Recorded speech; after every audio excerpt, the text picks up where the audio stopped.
السلام علیکم ورحمۃ اللہ وبرکاتہ۔ پاکستان ریلویز میں حاضر ہیں ایک نئے ولاگ کے ساتھ۔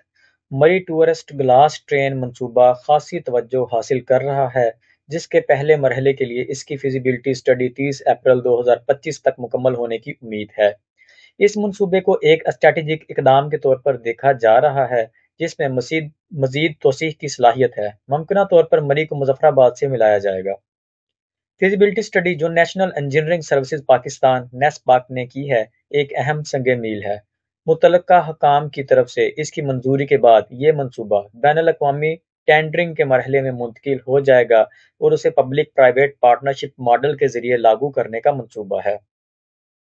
مری گلاس ٹرین کا مقصد خطے میں رابطے اور سیاحت کو بڑھانا ہے۔ ابتدائی مرحلے میں اسلام آباد کے مارگلہ ریلوے اسٹیشن سے شروع ہونے والے 55 کلومیٹر طویل ریلوے ٹریک کی تعمیر شامل ہے۔ یہ راستہ بارہ کہو، فرواہا موڑ، گھوڑا گلی، جھیکا گلی اور بھور بند سے گزرے گا، جو سیاحوں کے لیے ایک خوبصورت سفر بنائے گا۔ اضافی حفاظت کے لیے ایک وسیع یا معیاری گیج سسٹم ہوگا، جو کوگ اور پنین ریک سے لیس ہوگا۔ مزید برآں، حفاظتی گیئر میکانزم کے طور پر کام کرنے کے لیے دوہری پٹریوں کے درمیان ایک ہی ٹریک بچھایا جائے گا۔ یہ تکنیکی اضافہ مشکل علاقوں میں بھی ٹرین کے ہموار اور محفوظ آپریشن کو یقینی بنائے گا۔ یہ منصوبہ پاکستان کے سیاحتی شعبے کے لیے خاص طور پر اسلام آباد مری روٹ کے لیے ایک اہم اقدام بننے کے لیے تیار ہے۔ توقع ہے کہ یہ ملکی اور بین الاقوامی سیاحوں کو اپنی طرف متوجہ کرے گا، جو انہیں دلکش مناظر کے ذریعے ایک یادگار سفر کا تجربہ فراہم کرے گا۔ سیاحت کے علاوہ یہ منصوبہ اسٹریٹجک اہمیت کا حامل ہے۔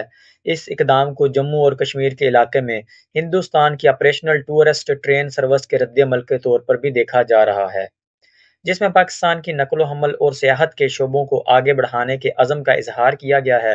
مری ٹورسٹ گلاس ٹرین منصوبہ علاقائی رابطوں کو بڑھانے اور سیاحت کے ذریعے اقتصادی ترقی کو آگے بڑھانے کی صلاحیت رکھتا ہے۔ جیسے جیسے فیزیبلٹی سٹڈیز میں پیش رفت ہوتی ہے اور منصوبے تشکیل پاتے ہیں، یہ پرجوش منصوبہ پاکستان کی سیاحت اور بنیادی ڈھانچے کی ترقی کی کوششوں کا سنگ بنیاد بننے کے لیے تیار ہے۔